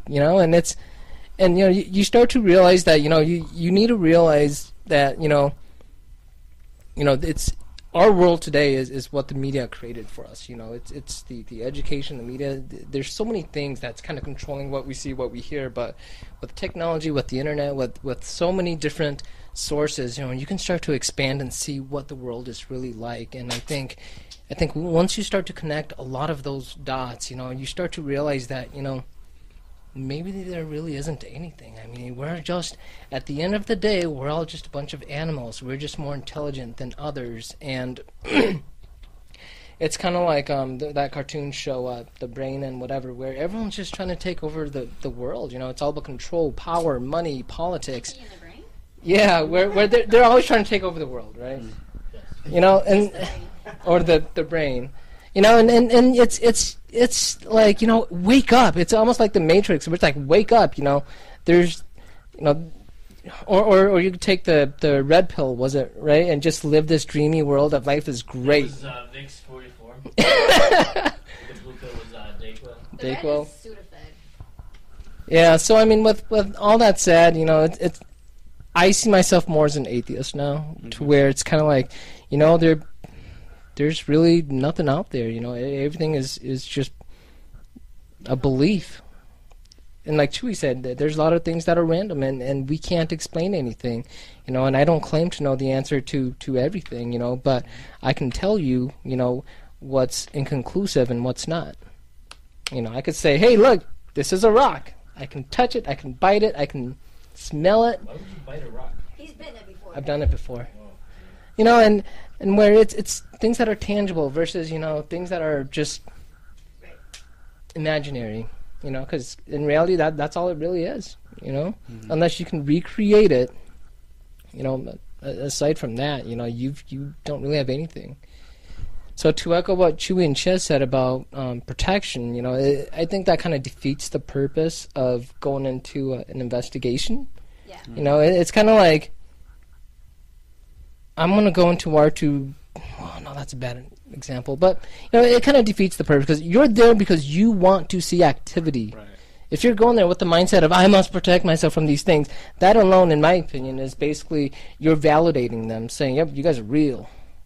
You know, and I have to watch my ass, Right. you know, as I tiptoe around. I see what you guys are saying because, you know, I think Danny mentioned earlier too, where you're going in there with the intention of capturing data, whatever data may be. Right. And if you're going to go in there with this protection and maybe this thing that's going to give you data sees it or, you know, knows that you're trying to be protected, then it might be reluctant to give you the data you're looking for. So, yeah, I can see where that Right. makes sense. And I mean, we obviously have no ill intents or anything. We just go in there to try to capture activity, and that's it, right? So have you guys ever been to any place where, you know, you might have had this like very creepy feeling, and you would say to one or the other person, "You go first. You go first." I'll be in the car. Like me personally, I always get creeped out. I'll always be the first guy to say, "Yeah, I'm a pussy. I'm afraid. I'm scared. I'm nervous." You know, but you know, you got to do what you got to do, right? Yeah, yeah. You got to walk through that tunnel with your camera blindly and hope for the best, right? If they exist, you'll find out. But I don't think that we've ever had that scenario play out where one of us is like, "Oh my gosh, I don't want to go. You know, you guys go first." Like I don't think that's ever happened to any of us. So. That would be me. Just to be I can see myself doing that too, depending on the condition. okay. Yeah, I mean, I don't think we've ever had that, at least not out loud. I'm sure we've kind of thought that in our own minds, but Jason has pushed like, us forward. yeah, I mean, like I have, Yeah. yeah, like this one house we went to, you know, it was pretty creepy, but I mean, going into the basement for me was actually probably one of the most creepiest things, and it wasn't necessarily because it was I was afraid of ghosts. You know, I think just just a basic fear of the unknown and just the darkness kind of gets you when you're actually staring at it. So from that aspect, you know, it hits you right away. And you're kind of like, okay, you know, so you know that's where your fear kicks in. But then you kind of move forward in it. But as we were going down it, you know, one of the things that I was more afraid of was running into like a crazy homeless person and having them stab me or something, you know. And so if anything, I was more nervous about something like that happening because unfortunately some of these places it's not a controlled environment. So, you know, for all you know, there could be a druggie sitting in the dark there. I mean, because we've seen, you know, there's news stories about that all the time, you know. Some druggie just squatting in a house, sitting in the corner, and you guys come down, ooh, and all of a sudden he freaks out, runs out with a knife, stabs you, and runs off. You're like, oh, fuck. And then at that point, you're screwed. And at that point, hopefully you become a ghost in that house, and you can, you know, prove what you've been looking for. But If that happens to you, call me. I will. I want to investigate. No, we'll flip the light on and off in this house. Keep them guessing, you know. So let me ask you guys, and this I just want a yes or no from all of you. Do ghosts exist? Yeah, I believe they do.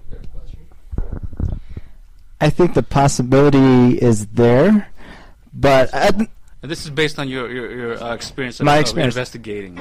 yeah, see, unfortunately, I haven't seen anything yet. So based on my own experience, I would have to say no. Okay. but I want to believe. And I want to believe that maybe not what we are calling ghosts now, maybe in 10 years we'll call them something else, because someone had finally found out what they actually are. Our friends. Care Bears. All this time we've been labeling you something different. Sorry. There was sorrow in that. Unfortunately, that question is very complex, as you can hear us all talking. Yeah. It's a very complex question, and it can't be answered with yes or no. Like I said, we all come from different backgrounds and different beliefs, and like I said, to me, it could be, imagery from a different parallel universe, that happened to be crossing our path, or, certain houses could be where parallel universes cross, or like if you think about the string theory and how, a certain area, like if you think about universes as like sheets, and some spots of the sheets are going to be a little bit more worn out than other spots. You're going to be able, in those spots, be able to see what's on the other side of that sheet. And when you think about it like that, yes, maybe there is. There is a theory out there, the multiverse theory, and stuff like string theory is kind of an older theory, actually. Multiverse theory is actually built off of the string theory. But if you think about it like that, yeah, maybe there is. Maybe what we're seeing is a different alternative reality living out their time. So, who knows, right? We don't know yet. Nothing is set in stone. Okay. So if you're asking based on our experience and observations, no. Okay. Right? Like I said earlier, guilty till proven innocent. Mm-hmm. And I think to add to that, even if I saw something walk across this room right now, I don't think I would say, yes, it exists. Unless I can get that to repeat itself over and over and over again, or to get more stuff that I can validate by capturing it on cameras, audio, whatever the case is. If I can't capture any of that, then who am I to say, yeah, it's real, you guys have to believe me, I saw the damn thing. Who's going to believe you? If you just saw it, what if you just saw it once? How, give me an intelligent answer on why that's valid, right? Mm-hmm. And I don't see anyone validating. I don't see any good reasons to say, well, that's a real ghost because of X, Y, Z. Because Jason, you would never lie. You're a really smart person, and you would never lie. That's a lie. That's a lie. That's a lie right there. I'm being sarcastic there, but you know what I mean, right? Just because Chu saw a ghost does not translate to it exists. It's a ghost. Everything is great, and like I said, I have a qualm about everyone. I always say, but my uncle would never lie to me. It's a true story. Bullshit. Fair enough. Bullshit. But I do want to see one. Okay. That's what he sounds like every time, too. Yeah, just like that. Wow. My uncle sounds just like that. Yeah, well, the whole thing about credibility of a person, right? It plays a big role, because one thing I've always wondered is this, like, science and psychologists, they always question people's memory. I think a lot of times they say it's not usable in certain situations, especially in paranormal subjects, because to me that it contradicts the credibility and the usage of witnesses. Because how come in court we'll use witnesses and people are put to on death row because of witnesses, but then when it comes to witnessing something that's a little bit paranormal or on the different spectrum of life, if you want to call it, then science or the media looks at it like that's just bullshit. Yep. But then we can use witnesses in court to put somebody in jail or falsely accuse them. But psychology doesn't actually talk about that in particular. Like psychology isn't about memory and your attention and stuff like that. That's more neuroscience, the study of how your brain works, and so when actually I was just watching a TED Talk just last week, and I know a lot of people don't care for TED Talks, but I'm kind of a nerd, so I'm big on TED Talks. But there was a neurologist who was talking. They were trying to get people to be more, like, to stick to their New Year's resolution of losing weight and working out and stuff like that. And they were trying to find a better way of, like, maybe tricking people's brains into making workouts easier for them so that they don't lose motivation, so they can continue to work out, so they can continue to meet their goals or whatnot. But in one of the TED Talks, a neurologist, I think. I'm not certain. There was like 5 of them, and I watched all of them in succession, so I can't really remember. But in one of them, they were talking about how, certain people who are relatively fit, they can, they can look at, say, if you were a runner and there was a finish line, the people who were more fit would look at that finish line as being closer, and people who weren't as fit looked at that finish line as it was further. And so they were trying to trick the brain into seeing that as not, as far, so that people would feel more motivated to run towards that. But the talker was saying that, the human brain can only keep an attention, or can only see and keep their attention on an area about the size of your thumb. So when you look at it like this, like your attention is only about as big as that. Now everything around that is blurry. That's why there's all these tricks. I don't know if you heard of the basketball trick with the bear, where you get a bunch of basketball players playing around, and then at the end of it, they ask you if you saw the bear that walked through there, right? Because your attention span is so tiny, and that's why witness testimonies aren't real valid, because our attention span is so tiny. Everything that happens around there after the fact, your brain fills all of that up with stuff that it puts together. Now, how valid that is depends on how much you remember, obviously, but that has a lot to do with what you were talking about. Why is it that it's not valid in court, but science is saying, well, it's not really valid, but we use it in court and stuff. Unfortunately, courts, the law, and science, they aren't one and the same. The law, unfortunately, is still relatively primitive, because even science is not the most certain about things. And so the time of establishment for both are far different, right? Yeah. Court of law, established, 1700s? Yeah, and unfortunately, witness testimony is still a big part of how we can tell, if somebody is guilty or not. Science is, of course, moving more and more into that field, and helping out with, forensics and stuff like that, to help us really determine if somebody has been at the scene or not, or somebody is really speaking the truth about their whereabouts and stuff like that.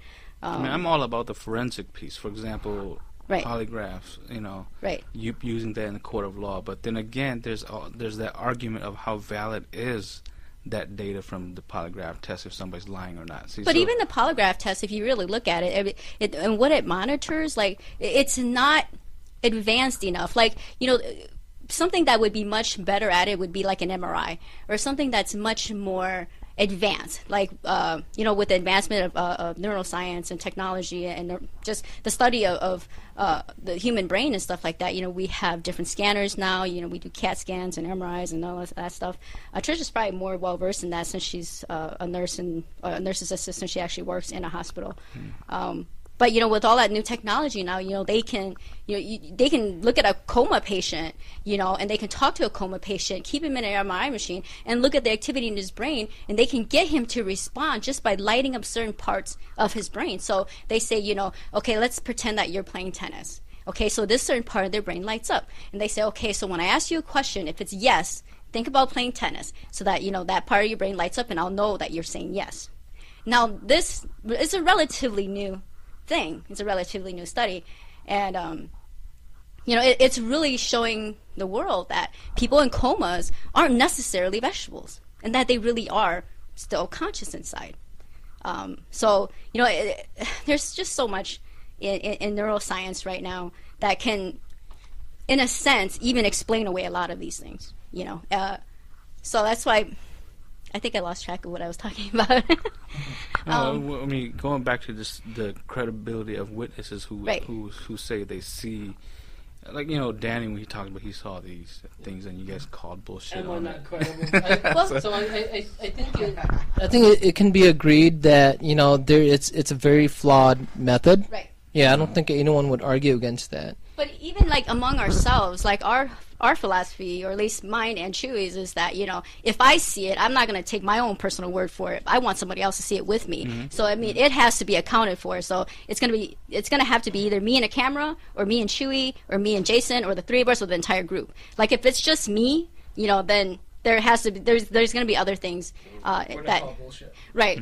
And from all our different conversations with different people, and thanks to our website and the Facebook page and stuff, and our paranormal get-togethers and stuff, you really start to see where people who have had the most paranormal happenings, they tend to be in weak moments in their life. They're having issues with whatever is going on in their life or something like that, and that contributes. Even with me and Chewy, like when I'm most stressful in my life, I will macho, and stuff like that, and I've gotten to a point where I'm not scared of it anymore. But can you talk more about that, like those experiences? Yeah. Oh, sleep paralysis? Like what?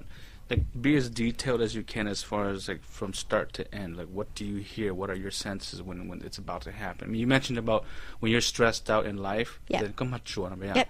So then walk us through a little bit as far as, like, okay, I'm laying down, and then here's what I hear next, or here's what I feel, here's what I smell, see, or whatever. So I think don't mind doing that. The last one that I had in our last house probably was the most weirdest, and I don't remember. I was very stressed out at work, and my husband was going to work that morning. And usually, like he would go to work before me, so he would go, he would leave, and I would hear him walk down our hallway and out to the garage after he kissed me goodbye or whatever. So one morning, he kissed me goodbye. I heard him walk down the hall, and then like after a couple minutes, like I heard him slam our garage door, so I knew that he had left. But after a couple of minutes, I heard shuffling come down our hallway. And I don't know if we have pets too. We have a cat and a dog. But I heard shuffling coming down our hallway like somebody was wearing socks, so you can hear that rubbing. And I hear it come to the door, and I'm lying in bed just kind of, on my back. And I'm looking at the door because I'm kind of half awake, and I'm like... Closed or open? It was closed.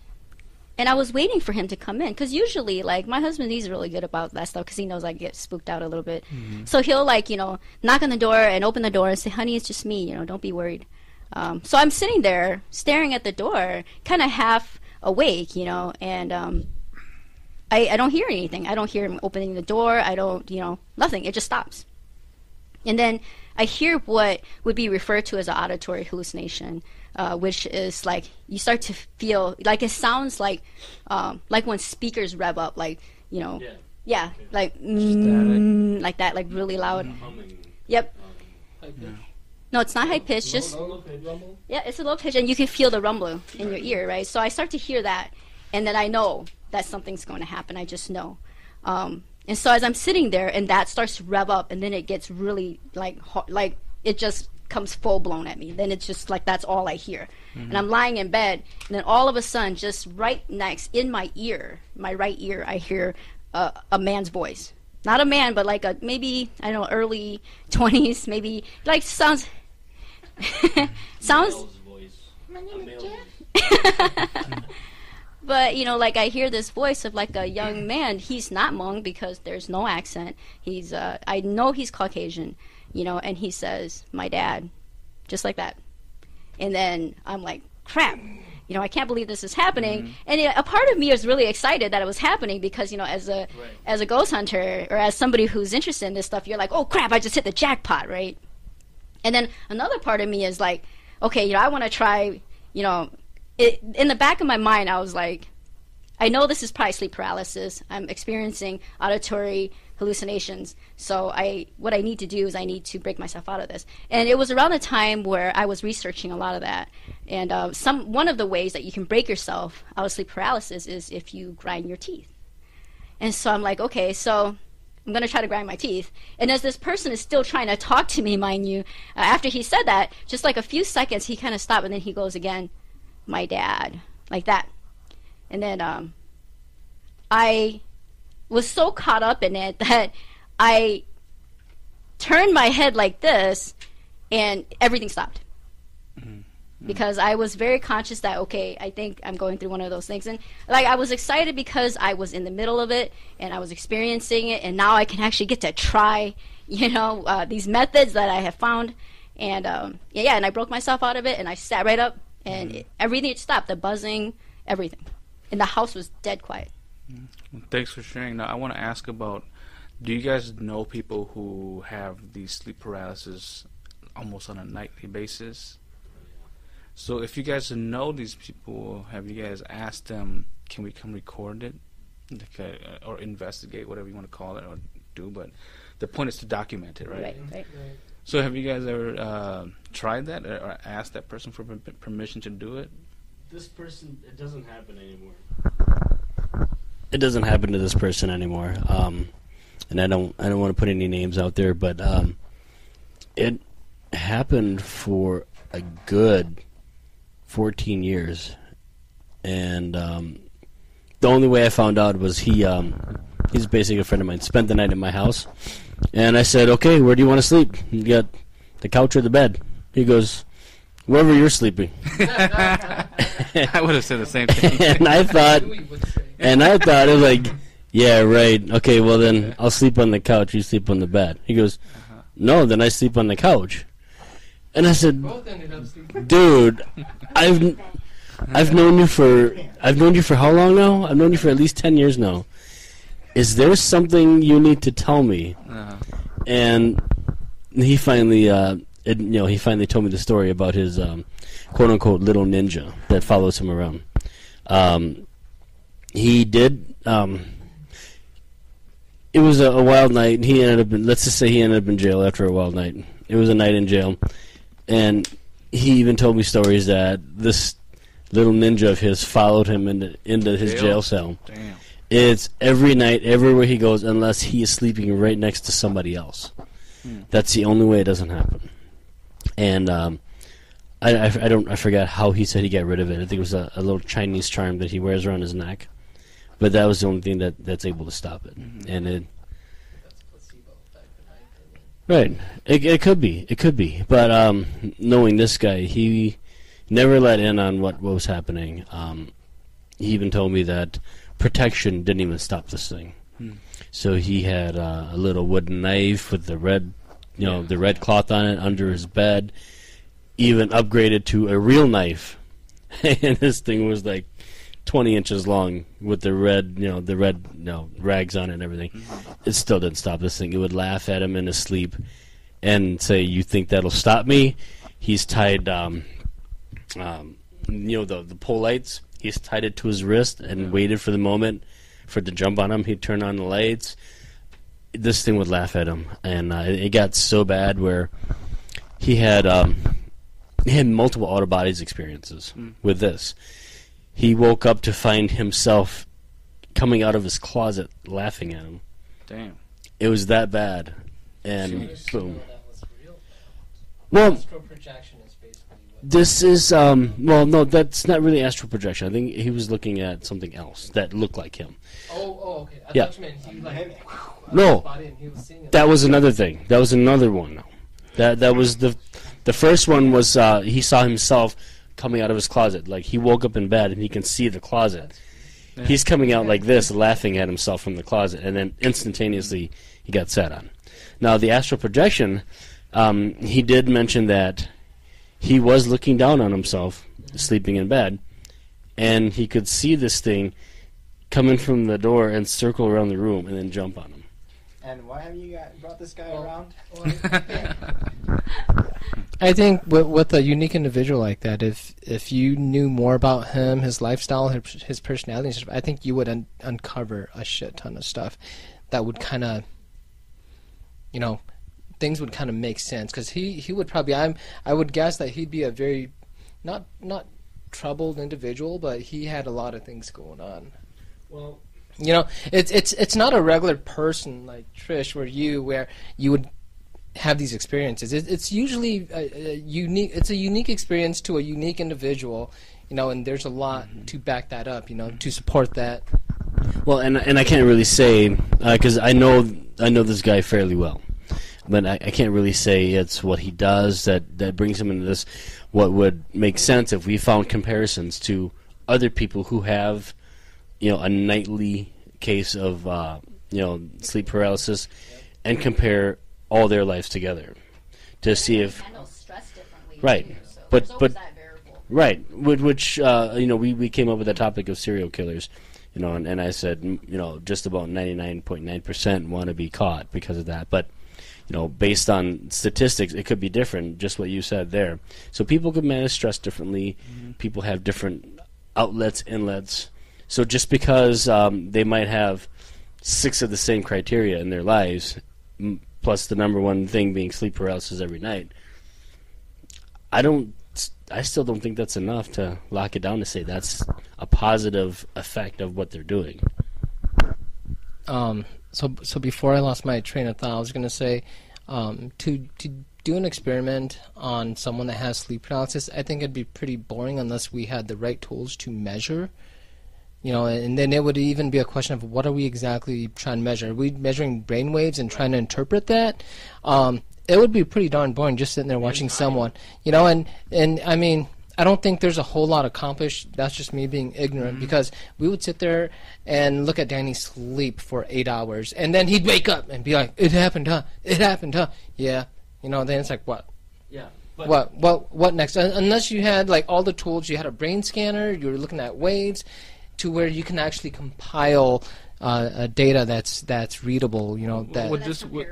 Would this type of data be sufficient if you just have it on video? For example, when she was talking about her experience, and the reason why I asked her to be as detailed as possible as far as like what she remembers hearing from start to end, is because if she's reporting that to happen every night, that's the pattern. Yep. And she hears this thing come towards her. Even your friend with the little ninja guy that's always coming around the bed. If that's the same story over and over, measuring brain waves and all that stuff, I mean, I can see how that's important. But if they're claiming that an entity is they actually see it coming, wouldn't we just need a video camera to see if we can catch that? And that would be a little more than just a video camera. Yeah, I mean, we've seen this in studies, and I mean, you don't capture anything. The person just wakes up. Right. And I can attest to that because I've gone matchwa before in front of my friends. I was calling your name, dude. And they're sitting there drinking or playing games. Oh, hey, Jason's awake. I've heard people. My wife, and I was awake. The noises they make is pretty funny, dude. So, it is. Yeah. See, right? I've been there. I've been there. So that's kind of why I said, we would have to be very specific about what we're trying to capture, because there's just not a lot of usable data there. But we can try. Yeah, I mean, I think honestly, all we would like to capture would be video. That would be the awesome thing. But I think it would probably end up being video that they probably wouldn't want us to show anybody because they'd be super embarrassed about it. But I mean, as cool as it would be, we would love to catch something. I just don't. I'm skeptical that we would catch anything. I mean, we've had obviously we've had a couple of people we've talked to about doing something like that. But it's also such a personal environment for us to set up and it's just it's just one of those things where some people just don't want to deal with, so it's not very easy to find a subject. And the thing too is, like, if it doesn't happen all the time, how many times can we do it before we capture it either? Plus, on top of that, we will change the environment. It's just us simply being there, or just them knowing simply that we're there is going to alter the environment. It's going to alter the variables involved. So that could cause them to have a different experience.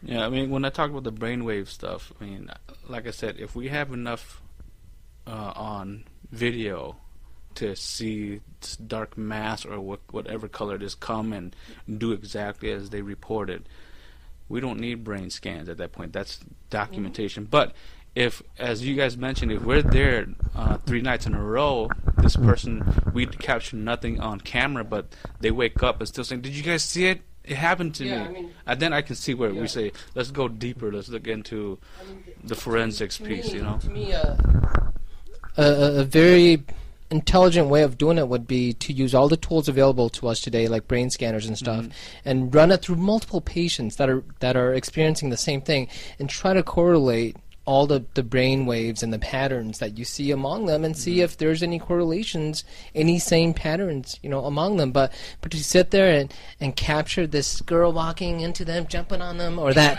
old stereotypical hag that people see that comes floating out from the closet, it's like keep telling yourself that, right? Keep dreaming. You're not going to see that. Yeah. I'll let you tell her how it is. I'll tell her how it is. No, and again, these guys are coming from the scientific aspect of it. Yeah. Personally, myself, the only question is how much time are we willing to invest in trying to capture evidence of sleep paralysis. I personally would go down to the basics of, video camera, maybe temperature temperature readings, audio, even audio files.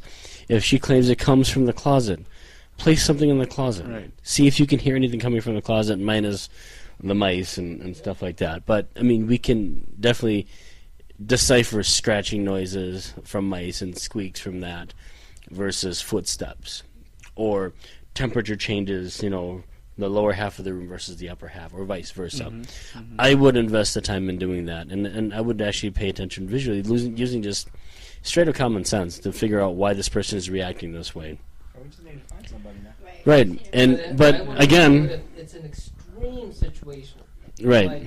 Like what you said. It has to be an every night thing.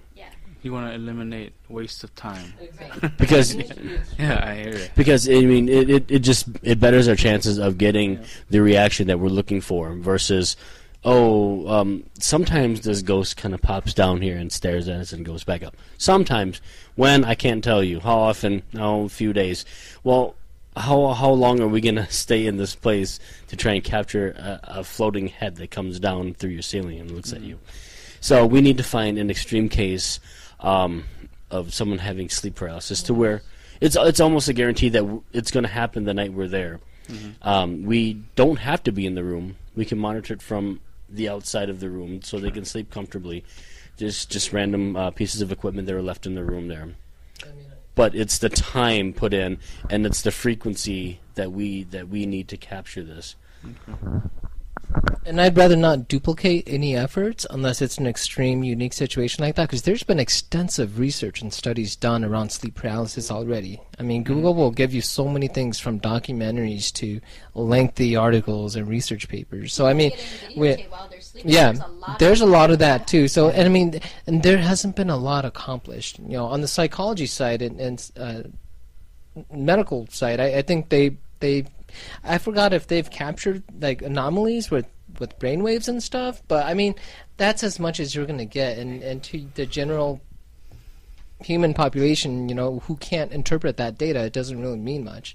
Well, the honest truth is there's just not a lot of stuff out there for it. There's just not a lot of evidence. There's not a lot of anything. Right. There's nothing to work with. And, that's what we want to do is we want to find those things. We want to say, okay, yeah, these things are real.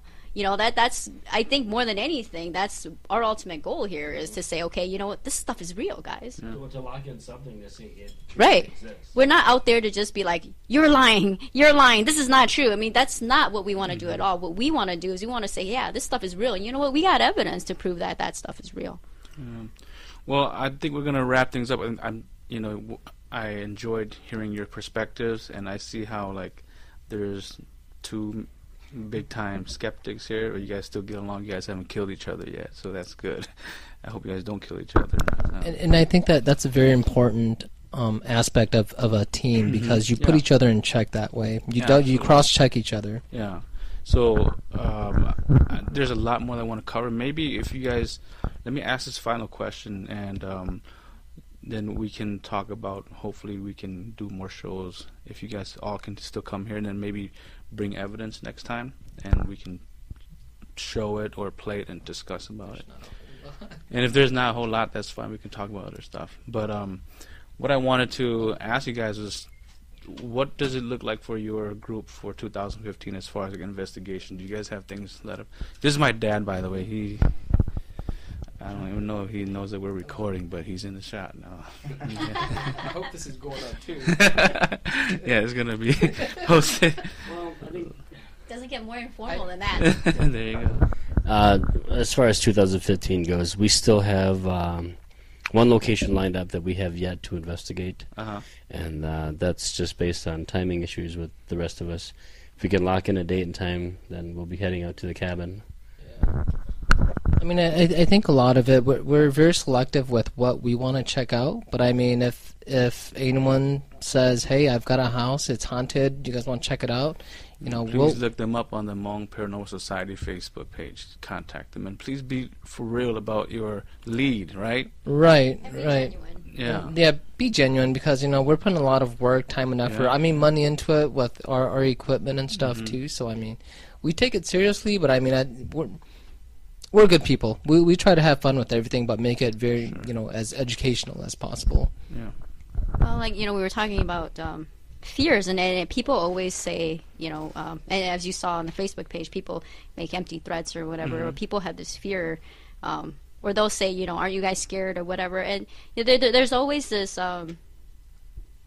I personally have this fear that, there's going to be people out there who are going to be malicious about it, and they're going to say, okay, well, they think they're so hardcore, let's invite them over to this place and then we'll play a trick on them or something like that. No, there's always that out there as well, and that's why we screen really well, and we try to get to know people, and we try to figure if they're genuine, or if they're really cool with us or not. I mean, if you aren't and you're just being a jackass or an asshole, you can forget it, because that's not what we're about. We're not about putting ourselves in danger either. Oh yeah, totally understandable.